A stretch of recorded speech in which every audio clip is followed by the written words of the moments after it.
हमारे channel Hollywood cinema को subscribe करें और बेल आइकन दबाएं नए वीडियो की नोटिफिकेशन पाने के लिए। फ्रेंड्स, आज हम बात करने वाले हैं 2004 में रिलीज एक बेहतरीन अमेरिकन सुपरनेचुरल हॉरर मूवी, जिसमें हम एक घर को देखते हैं। जो भी उस घर के अंदर जाता है वो मारा जाता है। तो क्या है उस घर की कहानी, इसको जानने के लिए इस वीडियो को अंत तक जरूर देखें। मूवी के शुरुआत में हम एक पीटर नाम के आदमी को देखते हैं, जो अपने फ्लैट के बालकनी में खड़ा होता है और उसकी वाइफ सामने बेड पर बैठी होती है। वो पीटर को गुड मॉर्निंग बोलती है, लेकिन हम देखते हैं पीटर काफी परेशान दिखता है और तभी पीटर अपने बालकनी से छलांग लगा देता है और नीचे गिरने से उसकी मौत हो जाती है। और पीटर को ऐसा करते देख उसकी वाइफ शॉक रह जाती है। अब सीन शिफ्ट होता है और हम योको नाम की एक लड़की को देखते हैं और योको एक एजेंसी के लिए केयर टेकर का काम करती है। योको एमा नाम की एक औरत के घर जाती है, जिसकी वो केयर टेकर होती है। एमा मानसिक और शारीरिक दोनों रूप से बीमार थी।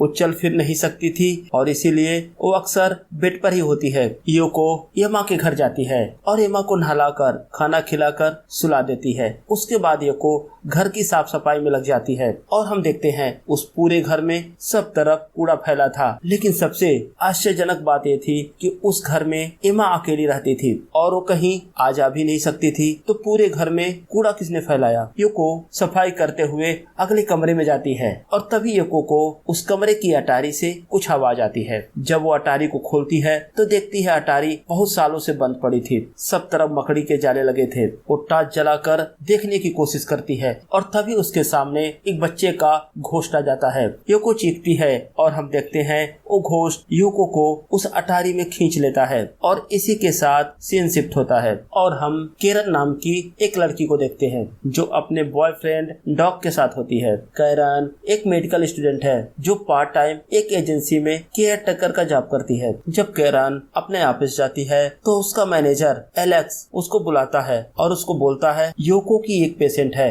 जिसका नाम एमा है। उसकी देखभाल के लिए तुम्हें एक दिन उसके घर जाना होगा। हालांकि वो योको की पेशेंट है, लेकिन योको आज ऑफिस नहीं आई है और मैंने उसे कई बार कॉल किए, लेकिन उसने मेरा कॉल पिक नहीं किया। हो सकता बीमार हो। अब हम देखते हैं कैरन एमा के घर जाती है तो देखती है एमा बेड से नीचे गिर गई थी। तो कैरन एमा को बेड पर सुलाती है और उसकी सफाई करती है और उसको खाना खिलाती है। अब उसके बाद हम देखते हैं फिर से घर में खूब सारा कूड़ा फैला हुआ था। जब कैरन घर की सफाई कर रही होती है तभी उसे एक कमरे में एक अलमीरा दिखता है, लेकिन अलमीरा के गेट पे सब तरफ टेप लगा होता है। कैरन मुड़कर आगे जाने लगती है, लेकिन तभी उसे अलमीरा के अंदर से एक बिल्ली के बोलने की आवाज सुनाई देती है। जब कैरन उस अलमीरा को खोलती है तो देखकर दंग रह जाती है। उस अलमीरा के अंदर एक काली बिल्ली होती है और एक छोटा बच्चा उस अलमीरा में बैठा होता है। तो कैरन अपने मैनेजर एलेक्स को कॉल करती है और उसको बताती है कि घर के अलमीरा में मुझे एक बच्चा मिला है, लेकिन वो उस कमरे से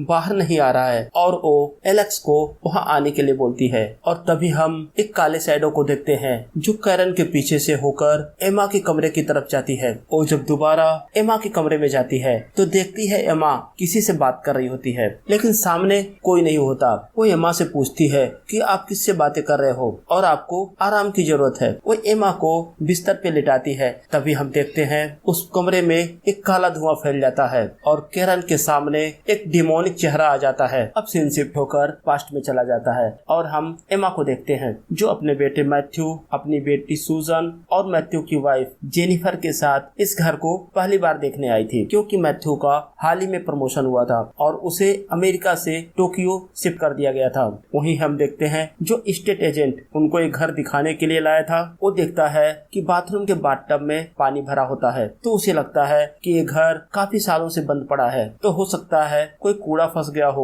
वो अपने हाथ पानी में डालता है और तभी हम देखते हैं उस पानी के अंदर से एक डिमोनिक हाथ बाहर आता है और एजेंट के हाथ को पकड़ लेता है। और वहीं हम उस बच्चे के घोस्ट को भी देखते हैं जो पानी के अंदर होता है। तभी मैथ्यू उसके पास आता है और बोलता है कि हमें ये घर पसंद है। अब मैथ्यू अपनी पूरी फैमिली के साथ उस घर में शिफ्ट हो जाता है। तो मैथ्यू नोटिस करता है कि जब से उसकी माँ इस घर में आई थी वो अक्सर सोती रहती है और वही मैथ्यू की वाइफ उससे बोलती बोलती है कि उसे यहाँ बहुत ही अकेला फील होता है। जब मैथ्यू ऑफिस चला जाता है तो यहाँ पर बात करने के लिए भी कोई नहीं होता, ना तो कोई आस पड़ोस में है जिससे वो बात करे। अब अगले दिन जब मैथ्यू की वाइफ जेनिफर दिन में सोफे पर लेटी हुई थी और सो रही थी और हम देखते हैं सामने की टेबल पर ग्लास में पानी रखा होता है, लेकिन तभी पानी का ग्लास नीचे गिर जाता है और जेनिफर की नींद खुल जाती है। तो जेनिफर को लगता है कि शायद एम्मा पानी का ग्लास लेने की ट्राई कर रही थी और पानी का ग्लास गिर गया। लेकिन जब जेनिफर फर्श पर देखती है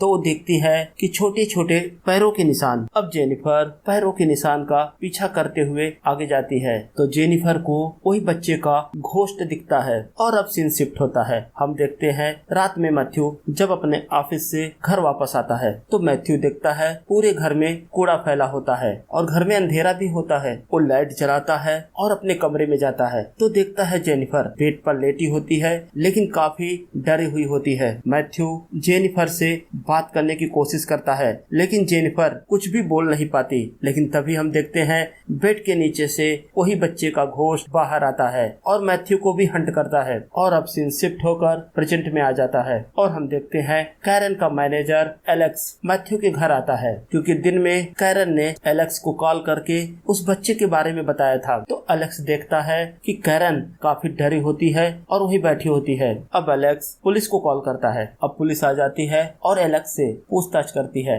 वो बताता है कि कुछ दिन पहले मैथ्यू और उसकी वाइफ जेनी उसके ऑफिस आए थे और उन्होंने एलेक्स से बोला कि उसकी माँ का ख्याल रखने के लिए एक केयर टेकर की जरूरत है। तो आज कैरन यहाँ पर मैथ्यू की माँ की देखभाल के लिए आई थी। हालांकि मैथ्यू की माँ का देखभाल योको नाम की एक केयर वर्कर करती थी, लेकिन कल से वो मिसिंग है, तो इसलिए मैंने आज के लिए कैरन को यहाँ भेजा था। डिटेक्टिव ये भी नोटिस करता है योको की साइकिल मैथ्यू के घर के बाहर ही पार्क होती है, लेकिन योको का कुछ भी पता नहीं होता। वही एलेक्स बताता है मैथ्यू की एक सिस्टर है जिसका नाम सुजन है और वो डिटेक्टिव को सुजन का कॉन्टेक्ट नंबर और उसके ऑफिस का एड्रेस देता है। वही जब वो डिटेक्टिव मैथ्यू के घर की जांच कर रहे होते हैं तभी उन्हें एक फोन के रिंग बजने की आवाज आती है। जब वे फर्स्ट फ्लोर पर जाते हैं तो देखते हैं स्टोर रूम के पास एक फोन गिरा होता है। वो दोनों स्टोर रूम के अंदर जाते हैं तो उन्हें मैथ्यू और जेनिफर की डेड बॉडी वहाँ मिलती है। और इधर अब हम सुजन को देखते हैं जो रात में अपने ऑफिस में काम कर रही होती है। तभी उसे मैथ्यू का कॉल आता है जो कि आश्चर्यजनक होता है क्योंकि थोड़ी देर पहले ही पुलिस वालों को मैथ्यू की डेड बॉडी मिल चुकी थी। सुजन जैसे ही फोन पिक करती है तो उसे दूसरी साइड से मैथ्यू की जगह एक डिमोनिक आवाज आती है। वो डर जाती है और तभी उसके सामने वो बच्चे का घोस्ट होता है। वो डर कर भागती है और सीधा सिक्योरिटी रूम में जाती है और वहाँ के गार्ड से बोलती है कि 10th फ्लोर पर कुछ है। तो गार्ड उससे बोलता है कि आप शांत हो जाओ, मैं देख कर आता हूँ। तो गार्ड वहाँ जाकर चेक करता है और सुजन 10th फ्लोर का सीसीटीवी कैमरा देखती है और तभी सुजन को वहाँ के सीसीटीवी कैमरे में वही घोस्ट दिखता है। तो सुजन डर जाती है और अपने ऑफिस से बाहर निकलती है, एक कैब लेकर अपने घर आ जाती है। जब वो अपनी बिल्डिंग के लिफ्ट में होती है तो हम देखते हैं उस बच्चे का घोस्ट उस बिल्डिंग के हर फ्लोर पर दिखता है। अब सुजन अपने फ्लैट के अंदर जाती है और दरवाजा बंद करके चुपचाप बैठ जाती है। वो काफी डरी होती है। तभी उसके घर के एक्सटेंशन पर एक कॉल आता है। जब वो फोन पिक करती है तो उधर से मैथ्यू की आवाज होती है। तो मैथ्यू उससे बोलता है कि वह उसके बिल्डिंग के ग्राउंड फ्लोर पे है। तो सुजन उसको ऊपर आने के लिए बोलती है, लेकिन जैसे ही सुजन कॉल डिस्कनेक्ट करती है तभी उसके घर की डोरबेल बजती है। वो दरवाजे में लगे लेंस से देखती है तो देखती है बाहर मैथ्यू खड़ा होता है, लेकिन जैसे ही वो दरवाजा खोलती है वो देखती है मैथ्यू वहाँ से गायब हो जाता है। और तभी सुजन के फोन के रिसीवर से वही डिमोनिक आवाज आती है। सुजन रिसीवर को बाहर फेंक कर घर के अंदर आती है, अपने घर का दरवाजा बंद करके बिस्तर में घुस जाती है। तभी वो देखती है बिस्तर के अगले हिस्से से वो घोस्ट उसके अंदर आता है और सुजन को उसी रजाई में खींच लेता है और सुजन भी वहाँ से गायब हो जाती है। अब सीन शिफ्ट होता है और हम डिटेक्टिव को देखते हैं जो कैरन से मिलने हॉस्पिटल में जाता है और कैरन से पूछता है कि तुमने वहाँ क्या देखा। तो कैरन बोलती है उस घर में मैंने एक छोटा बच्चा देखा था। तो डिटेक्टिव बोलता है लेकिन हमें वहाँ कोई भी बच्चा नहीं मिला। वही डिटेक्टिव के हाथ में एक फोटोग्राफ होता है। जब वो फोटोग्राफ कैरन को दिखाता है तो उस फोटोग्राफ में जो बच्चा होता है वो बोलती है हाँ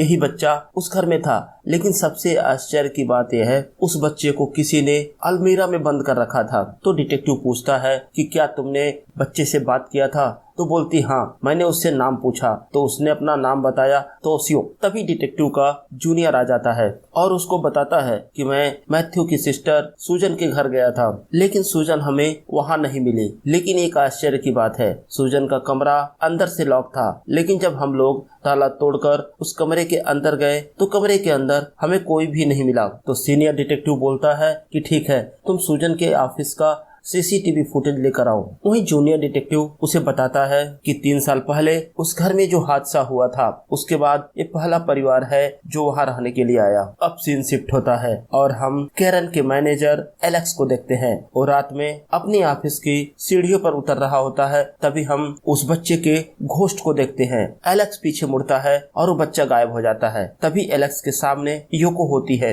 वो खून से लथपथ होती है और सामने जा रही होती है। तो एलेक्स योको को बुलाता है। जब योको मुड़ती है तो एलेक्स चीखता है क्योंकि योको का चेहरा डिमोनिक हो गया था। एलेक्स चीखता है और इसी के साथ सीन शिफ्ट हो जाता है और हम कैरन को देखते हैं जो अपने घर पर होती है और 3 साल पहले उस घर में हुए एक्सीडेंट के बारे में सर्च करती है। तो उसे कई सारे न्यूज आर्टिकल्स उस घर से रिलेटेड मिलते हैं जहाँ वो पढ़ती है कि उस घर में हस्बैंड वाइफ और उसके बच्चे की डेड बॉडी उसी स्टोर रूम में मिली थी। और दूसरी तरफ हम उस डिटेक्टिव को देखते हैं जो अपने ऑफिस में बैठा होता है और सूजन के ऑफिस का सीसीटीवी फुटेज चेक करता है। तो देखता है कैमरे में एक घोस्ट होता है और उसको देखकर वो डर जाता है। अब कैरन पीटर के घर जाती है और उसकी वाइफ से मिलती है। तो पीटर की वाइफ कैरन को अपने पुराने फोटोग्राफ दिखाती है। तो कैरन नोटिस करती है कि उनके हर फोटोग्राफ्स में पीछे एक औरत खड़ी होती है। अब सीन पास्ट में चला जाता है और हम देखते हैं पीटर को जो अपने ऑफिस में होता है। तभी उसका कलीग आता है और उसे कुछ लेटर्स देता है। तो पीटर अपने कलीग से बोलता है कि ये औरत बार बार मुझे लेटर लिखती है और बोलती है कि ये मेरे स्कूल में मेरे साथ पढ़ती थी, लेकिन जहाँ तक मुझे याद है मैं इसे नहीं पहचानता। तो पीटर उस लेटर में लिखे हुए एड्रेस पर जाता है। वो दरवाजा नॉक करता है और बुलाता है, लेकिन अंदर से कोई आवाज नहीं आती। लेकिन दरवाजा खुला होता है। वो अंदर जाता है तो उसे वहाँ वही छोटा बच्चा मिलता है। पीटर उस बच्चे से पूछता है कि तुम्हारे माँ बाप कहाँ हैं, लेकिन बच्चा कुछ भी जवाब नहीं देता। तभी हम देखते हैं वो बच्चा पीटर को हंट करने लगता है और इसी के साथ सीन शिफ्ट होता है और प्रेजेंट में आ जाता है। और हम देखते हैं कैरन उस डिटेक्टिव से मिलने जाती है और उसको बताती है कि 3 साल पहले हुए पीटर सुसाइड केस और उस घर में हुए 3 हत्याओं का आपस में संबंध है, क्योंकि उस घर में रहने वाली वो औरत पीटर को जानती थी और उनके डेथ के दूसरे दिन ही पीटर ने भी सुसाइड कर लिया था। तो डिटेक्टिव बोलता है मुझे तो नहीं लगता कि पीटर ने सुसाइड किया था, क्योंकि 3 साल पहले मेरे 3 दोस्त उस घर में हुई तीनों मर्डर्स की जांच कर रहे थे, लेकिन कुछ दिन बाद वो तीनों मारे गए। तो कैरन पूछती है इसका क्या मतलब हुआ? तो बताता है हमारे वहाँ ऐसा माना जाता है कि जब किसी इंसान की सदमे या सताने से मौत हो जाती है और उसके बाद उस इंसान की आत्मा उस जगह से जुड़ जाती है और उस जगह पे एक तरह का कर्स लग जाता है और जो भी कोई इंसान उस जगह के संपर्क में आता है वो मारा जाता है। अब हम देखते हैं उसी रात वो डिटेक्टिव पेट्रोल के 2 गैलन लेकर उस घर में जाता है उस घर को जलाने के लिए, लेकिन तभी उसे एक बच्चे की रोने की आवाज आती है। वो ऊपर जाकर देखता है तो उसे वहाँ वही बच्चे का घोस्ट मिलता है। और इधर हम देखते हैं कैरन जब अपने घर पहुँचती है तो कैरन को उसके बॉयफ्रेंड जैक का वॉइस मेल मिलता है, जिसमें जैक बताता है कि उसके पास हॉस्पिटल से कॉल आया था और उसे पता चला कि एलेक्स और योको दोनों की मौत हो चुकी है। मैं तुम्हारे घर पर आया था और मुझे वो पेपर्स भी दिखे, लेकिन तुम घर पर नहीं थी। कहीं तुम वापस उसी घर में तो नहीं गई हो? मैं तुम्हें ढूंढने आ रहा हूँ। दूसरी तरफ हम देखते हैं जैक उस घर में पहुंच चुका था और कैरन भी भागती हुई वहां पहुंचती है। तो कैरन को कुछ विजन्स दिखने लगते हैं और उसके सामने पीटर होता है और तभी पीटर को वही एक डायरी मिलती है। जब पीटर डायरी को पढ़ता है तो उसमें लिखा होता है कि मैं एक आदमी को दिलो जान से चाहती हूँ, लेकिन उसने आज तक कभी मुझे मुड़कर भी नहीं देखा। और पीटर जब आगे जाता है तो उसे स्टोर रूम के पास उस औरत की डेड बॉडी मिलती है। तो पीटर डरकर वहाँ से भाग जाता है और तभी कैरन को वो हस्बैंड वाइफ और उस बच्चे का विजन आने लगता है, जिसमें वो देखती है कि जब उसके हस्बैंड को वो डायरी मिलती है तो गुस्से में आ जाता है और अपने वाइफ को उसी बाथटब में डुबोकर मार देता है। अब सीन प्रेजेंट में आ जाता है और हम देखते हैं कैरन को जैक मिलता है। जैक की हालत बहुत ही बुरी होती है, वो सही से बोल भी नहीं पाता और तभी हम देखते हैं वो घोस्ट कैरन को भी हंट करने लगते हैं। तो कैरन पास में पड़े हुए पेट्रोल की गैलन से उस घर में आग लगा देती है। अब सीन शिफ्ट होता है और हम अगले दिन एक हॉस्पिटल को देखते हैं, जहां एक डिटेक्टिव और एक डॉक्टर आपस में बात कर रहे होते हैं कि उन्हें जैक की डेड बॉडी मिली, लेकिन कैरन बच गई थी। और वह डिटेक्टिव बोलता है कि बहुत अच्छी बात है कि हमने घर को पूरा जलने से बचा लिया। और इधर कैरन जैक की डेड बॉडी को देखने जाती है, तभी वो देखती है कि जैक की डेड बॉडी में अपने आप मूवमेंट होने लगता है। वो डर जाती है और हम देखते हैं उसके पीछे वही घोस्ट होता है। और इसी के साथ ये मूवी यहीं पर समाप्त हो जाती है। तो फ्रेंड्स, कमेंट सेक्शन में हमें जरूर बताएं आपको ये मूवी कैसी लगी, और अगर अभी तक आपने मेरे चैनल को सब्सक्राइब नहीं किया है तो प्लीज सब्सक्राइब करें। धन्यवाद।